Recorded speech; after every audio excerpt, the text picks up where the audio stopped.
O principal indicador de momentum é o ROC. O termo vem do inglês Rate of Change, que é traduzido como taxa de variação. O ROC, ou ROC, é a forma mais simples de medir o momentum, que é calculando a taxa em que o preço de um ativo varia ao longo de um determinado período de tempo. Então se liga aqui, eu vou vir em indicadores, vou escrever Rate of Change, ó, esse que é o ROC, tá? Ele oscila em torno de um ponto central, que é isso aqui, ó. É esse nível zero. Esse é o ponto de equilíbrio. Nas palavras do Martin Pring, é uma linha de equilíbrio horizontal. Mas eu acho mais simples a gente chamar ela de linha zero, tá? Essa linha representa o nível em que o preço está inalterado desde sua leitura há X períodos atrás. Calma que você vai entender, tranquilo. Se o preço não mudasse, ficasse sempre sendo negociado um ativo a R$100, tá? Não muda o preço, não tem variação. Como que ia estar o ROC desse ativo? O ROC seria uma linha reta aqui no nível zero, tá? Felizmente os preços mudam, é aí que tá a oportunidade pra gente ganhar dinheiro, lucrar, lavar a égua. Então, quando o ROC estiver acima da linha zero, o preço do mercado é mais alto do que estava há X semanas atrás.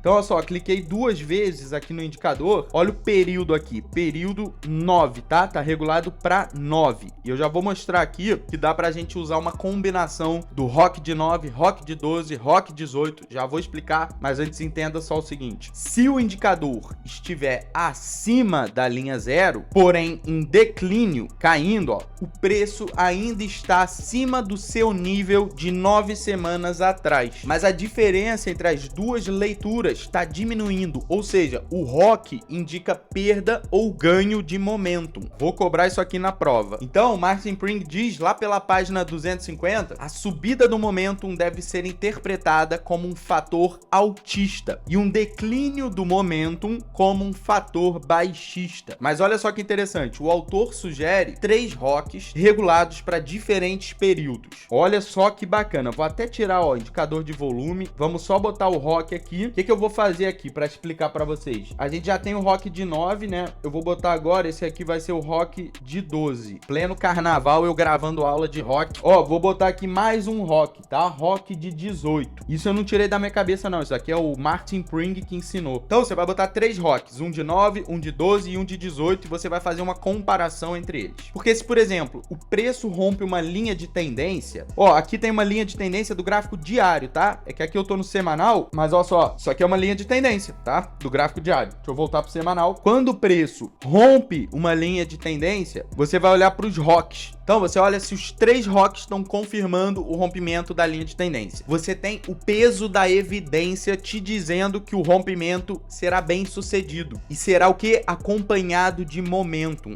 Então, o rompimento da linha de tendência vai ser acompanhado por momentum. Quem diz isso não sou eu, é o ROC. Mas se um desses 3 ROCs não confirmar o rompimento da linha de tendência, você já desconfia daquele movimento. Olha só que interessante. Então, quando você observa um oscilador, você observa coisas como divergências entre o oscilador e o preço, você observa região de sobrecomprado, sobrevendido, você observa quebras de linha de tendência, como a gente está vendo aqui. É sempre uma comparação entre os osciladores e o preço em si. Até cruzamento de média móvel você pode usar, tá? Aqui eu dei o exemplo com linha de tendência, mas você pode pegar um rompimento da média móvel. Aí você vê, pô, o ROC de 9 rompeu também, 12 rompeu também, um deles não rompeu, você já tem menos peso da evidência. Se os 3 tiverem rompido junto com o preço, tá te avisando que tem bastante momentum nesse movimento. Então é o seguinte, lá pela página 253, o Martin Pring diz: o momentum tipicamente reverte junto com o preço, mas frequentemente com uma pequena vantagem. Mas só porque os osciladores mudam de direção, nem sempre significa que o preço vai mudar de direção também. Está no primeiro parágrafo ali da página 253. E aí ele explica que uma reversão no momentum da tendência geralmente confirma as evidências de um sinal de reversão da tendência do preço. Ou seja, os sinais que você pega no indicador de momentum são uma testemunha a favor da tese de que a tendência vai reverter. É mais um peso da evidência. A análise de níveis sobrevendidos e sobrecomprados é a principal forma de interpretar o momentum. Você pode traçar por conta própria linhas de sobrevenda e sobrecompra no indicador. Agora eu vou tirar isso aqui, ó. Vou tirar o ROC de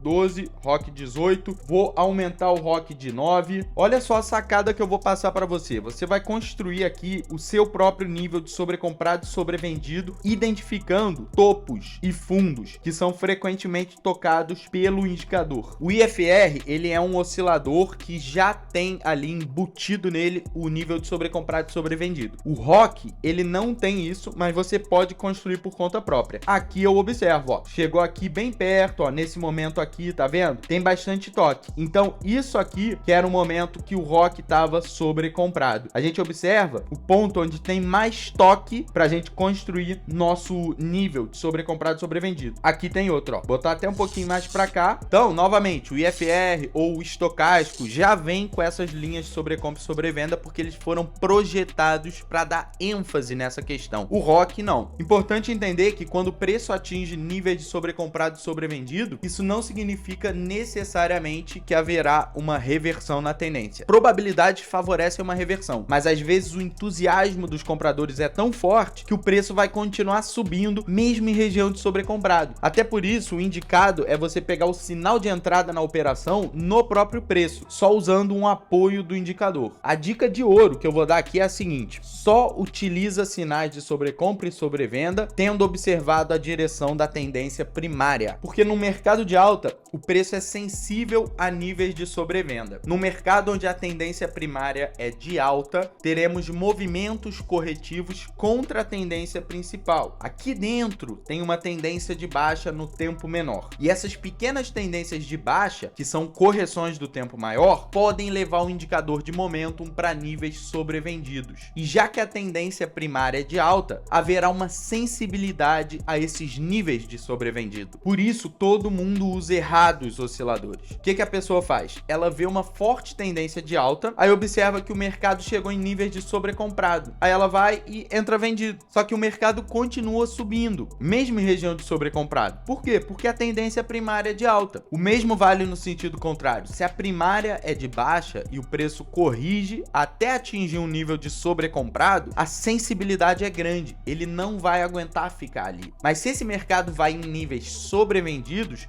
não necessariamente ele vai reverter, porque a primária é de baixa. Se for uma forte tendência, pode aguentar ficar bastante tempo em região de sobrevendido. Por isso a gente não pega a faca caindo, inclusive, que é comprar quando o preço está caindo em tendência de baixa. Os limites que o preço vai alcançar em regiões de sobrecompra e sobrevenda dependem se a gente está falando de uma tendência primária ou intermediária. Tem aula sobre tendência primária e intermediária aqui no canal, vou deixar todos os links na descrição. Um sinal de entrada na operação com apoio do ROC ou qualquer outro oscilador se dá quando o indicador ultrapassa níveis de sobrecompra e sobrevenda de forma prolongada. E isso aqui, ó, quando ele ultrapassou é quando ele estava de fato sobrecomprado. Então repare que quando o preço estava aqui e ultrapassou o nível de sobrecomprado, perdeu a linha de tendência de alta, entra vendido, pega um sinal aqui no preço, que é a quebra da linha de tendência, mas você entra vendido porque você sabe que o ROC vai buscar a linha zero. Olha só que maneiro. Então você entra vendido aqui, ó, porque quebrou a linha de tendência, e aí você fez aquilo, né, de ver se o ROC 18, o ROC 12 e o ROC 9 estão se confirmando. Beleza, entrei vendido na quebra da linha de tendência. Você já sabe que o ROC provavelmente vai buscar o nível zero, tá? Ele vai voltar para o nível zero. Você busca aqui um suporte no preço para você realizar a sua operação vendida, que você entrou vendido na quebra da linha de tendência. O Martin Pring diz que tem uma estreita ligação entre os indicadores de sentimento de mercado e as características dos osciladores. O que é uma mudança no sentimento do mercado? É se ele ficou mais altista ou mais baixista o sentimento. E essas variações no sentimento do mercado são refletidas nos osciladores. Um mercado sobrecomprado pode ser a evidência de que a balança da oferta e demanda pesou para o lado do touro. Estamos numa forte tendência de alta que vai continuar por muito tempo. Para de achar que é só entrar vendido quando o preço atinge nível de sobrecomprado. Tem que analisar o contexto inteiro. Teve uma quebra na linha de tendência de alta para você estar querendo entrar vendido? Principalmente por conta da questão que eu expliquei. Se a primária é de alta, o preço vai aguentar ficar sobrecomprado por mais tempo. Você também tem que observar observar se a gente está no início ou no final de uma tendência. É apenas quando a tendência de alta está amadurecendo ou durante as fases de baixa que os níveis de sobrecomprado podem ser confiáveis para sinalizar que uma alta está prestes a ser abortada. E o Martin Pring diz: o próprio fato de que o indicador não consegue permanecer ou mesmo alcançar uma condição de sobrecomprada por muito tempo é em si um sinal de que o avanço está perdendo momentum.